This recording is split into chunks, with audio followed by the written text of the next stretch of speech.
শিবা শিবা শিবা, আমি তোমাদেরকে আগেও বলেছি, এখনো বলছি, ও একটা কুখ্যাত ক্রিমিনাল। যে কোনো কিছুর বিনিময়ে খুন করতে পারে। হয়তো হয়তো কিছুর জন্য ও লক্ষ্মণকে খুন করেছে, আর তোমরা বলছো ওর হয়ে আমাকে দাঁড়াতে। তুমি ভুল করছো কুনাল। শিবা মানুষ খুন করে না, মানুষকে বাঁচায়, যেরকম আমাদের পরিবারকে বাঁচিয়েছে। আমাদের পরিবারকে? কি বলছো তুমি? ঠিকই বলছি। আজ তোমাদের আমি সব কথা খুলে বলবো। এই সাংঘাতিক সত্যটা গোপন রাখতে রাখতে আমার নিজেকে বড় অপরাধী মনে হচ্ছে। শোনো কুনাল, এতদিন ধরে যাকে শুধু ঘৃণাই করে এসছো, যাকে কোনোদিন মানুষ বলেই ভাবনি, আজ যার জন্য তুমি কোর্টে পর্যন্ত দাঁড়াতে চাইছো না, সে কে জানো? সে হলো সে হলো সে হলো তোমার জন্মদাতা বাবা।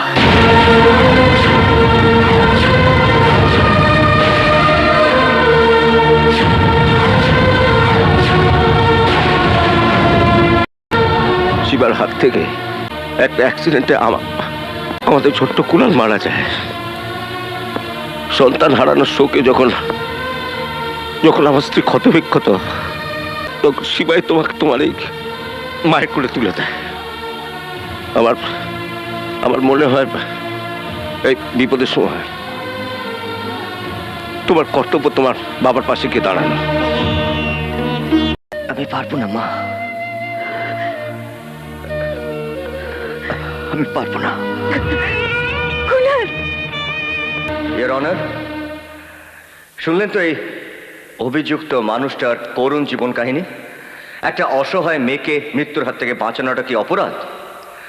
একটা ঠগ চালিয়াত খুনি লক্ষ্মণ সিংকে এই পৃথিবী থেকে সরিয়ে দেওয়াটা কি কোনো অপরাধ? ইওর অনার, আমি আপনার কাছে ন্যায় বিচার চাইছি। আজ আমার বলতে কোনো দ্বিধা নেই, যে মানুষটা এই কার্ড করে দাঁড়িয়ে আছে, সে আমার হতভাগ্য বাবা।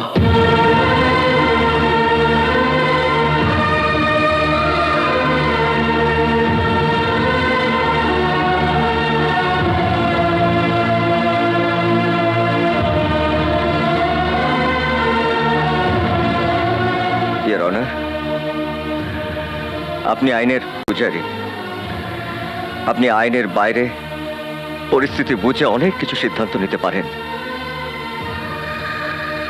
ইওর অনার, আজ আমি আমার বাবার প্রাণ ভিক্ষে চাইছি আপনার কাছে। আমার বাবাকে আমার কাছে ফিরিয়ে দিন ইওর অনার। আমার বাবাকে। বাবা, বাবা,